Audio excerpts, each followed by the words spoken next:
Hey everyone, and welcome to this explainer. If you are a focused learner gearing up for, honestly, one of the most exciting leaps of your life, moving to France for your studies, well, you're in exactly the right spot. Consider this your ultimate step-by-step roadmap. We've taken all that overwhelming source material, the thick brochures, the dense cultural guides, and distilled the whole shebang right here into clear, actionable takeaways. Because look, our core premise today is simple. Don't just study in France. Learn how France lives. Getting your degree, that's really only half the assignment. To truly make the most of this adventure, we're going to take you from just surviving the logistics to absolutely thriving in the culture. We'll tackle the numbers and the paperwork first, so you can just soak in that incredible culture later. Okay, let's dive right into this. We've got a 5-step roadmap today. 1. Why study in France? 2. Crunching the numbers. 3. Visas and essential prep. 4. The French culture code. And finally, number 5, food, fashion, and lifestyle. So, starting us off with Section 1, Why Study in France? Let's look at the education and the real-world opportunities. Now, if you've been second-guessing your decision to pack up your entire life, let me just validate that choice for you right now. This beautiful destination is so much more than just a gorgeous postcard. The idea of where education meets opportunity isn't just some catchy slogan here. Behind this iconic Parisian sunburst is an absolute powerhouse of global industry and innovation. Let's just look at the hard facts for a second. We are talking about the 7th largest economy on the planet. It's the home base for 67 Fortune 500 companies. Think massive global heavyweights like Chanel, L'Oreal, and Danone. Academically, you're looking at 35 globally top-ranked universities, and they hold the number 2 spot in the entire world for Triple Crown business schools right behind the UK. Plus, you'll be joining a huge thriving community of over 4 million international students. The academic and networking value of this move is frankly undeniable. All right, let's shift gears to Section 2, crunching the numbers and getting your budget sorted. Let's put on our practical hats for a minute and take the mystery out of the money. The absolutely crucial starting point is understanding your tuition baseline. For many of the partnered institutions that offer globally recognized degrees, on-campus tuition fees start at around 12,500 euros. Having this really accessible anchor number is going to help you frame the rest of your financial planning. And this brilliantly illustrates how much control you actually have over your living expenses. Just look at the stark contrast here. If you choose the bustling capital of Paris, a 1-bedroom apartment right in the city center is going to run you somewhere between $1,200 and $1,600 a month. But if you choose a vibrant city like Lyon instead, that exact same central apartment drops down to between $900 and $1,200. Basically, your location completely dictates your monthly budget. Now, beyond rent and tuition, you've got some absolute core setup costs to think about before your plane even takes off. You'll need to budget 99 euros for your visa, 105 euros for the CVEC student life contribution fee, plus your Campus France processing fees, your flight tickets, and then a solid chunk of change, roughly 400 to 500 euros, for mandatory travel insurance. Having this list up front means zero surprises later.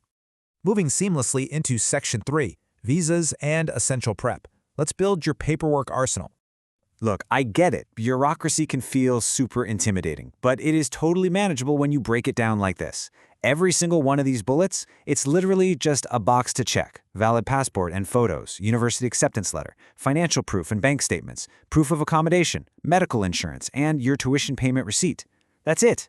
Don't let the paperwork overwhelm you. Checking these off simply means you are one step closer to your dream. Oh, and here is a massive insider survival tip for the very first day you step off the plane in Europe. First, have some euros and small cash right on hand. Second, make sure you've already packed a Type-C or e-power adapter because your devices are going to die quickly and they use 230 volts over there. And most importantly, save the number 112 in your phone right now. That is the Universal European Emergency Number. Okay, take a deep breath. Section 4, the French Culture Code. We've survived the logistics, now it's time to thrive. There is this absolutely beautiful saying, the French syllabus is written in the streets. As a student, your true education in France is going to happen way, way beyond the lecture halls. It's going to happen in the local cafes, the art galleries, the open-air markets, and in your everyday conversations. And what's really interesting about this is how the national motto completely shapes the daily social fabric. Liberté, égalité, fraternité.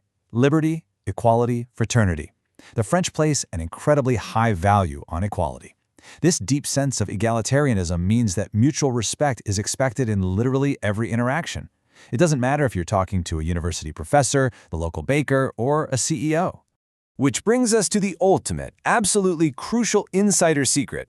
Rule number 1, always say bonjour first. Seriously, when you walk into a shop, a cafe, or a waiting room, this simple greeting is mandatory. It acknowledges the other person's equality and humanity. It changes the entire dynamic of a room, and it's honestly your social key to integrating into French life. And finally, Section 5, Food, Fashion, and Lifestyle, the truly romantic aspects of living in France. This is the famously romantic stuff you'll get to experience every single day. Food is a very serious rhythm in France. Your day is going to start with a light breakfast. Think a slow coffee and a fresh croissant at a corner cafe. Lunch, while traditionally the main meal, has evolved into something a bit faster these days, like a really high-quality baguette sandwich. And dinner? That is eaten late in the evening, savored slowly, and usually accompanied by a great glass of wine. But hey, the food goes way beyond standard baguettes and cheese. Just take a look at this hearty, traditional French cassoulet. France is deeply defined by its incredible regional specialties. We're talking everything from amazing duck dishes and foie gras to fresh fish soups and escargots. Now, here is a slightly humorous but very real insider secret for you. If you're heading out to pick up fresh produce at the daily farmer's market, dress up. In France, it's actually considered unacceptable to go to the market without decent clothing, your hair done, and maybe a bit of makeup. If you roll up in your sweatpants or pajamas, fully expect to invite some local gossip. And that market rule ties right into the general rules of French fashion. France is obviously the home of high-end fashion houses like Chanel and Dior, but daily street style is really all about quiet luxury. You're aiming for clean lines and slim figures, simple but high-quality clothing, and a sophisticated look that just isn't overly fussy. The absolute essentials? A great scarf and a long, well-tailored coat. It's really all about confidence and craftsmanship. Let's move to and see how this builds a complete picture of French recreation. On the left, you've got the tranquil, historic, regal Parisian skyline, literally perfect for museum visits and quiet cafe afternoons. But on the right, you have the sheer adrenaline of the Tour de France. The French love to be entertained, and they take massive pride in these huge, nationwide public celebrations and sporting events. There is an activity for absolutely every kind of mind and body here. You can cultivate your intellect exploring the Louvre or attending countless global events like the Cannes Film Festival. You can gather at the famous Christmas markets in the winter, or, and this is a surprisingly popular quirky national hobby, you can head out to public grounds and go foraging for wild mushrooms. So what does this all mean? We've covered the opportunities, the costs, the rules, and the lifestyle. The paperwork and the documents will get you over the border, for sure, but it's the rich, sophisticated, and vibrant culture that will ultimately make you stay. You have the roadmap. Now I just want to leave you with this. Are you ready to say bonjour to your new life? Thanks so much for joining me on this explainer, and I wish you the absolute best of luck on your incredible journey to France.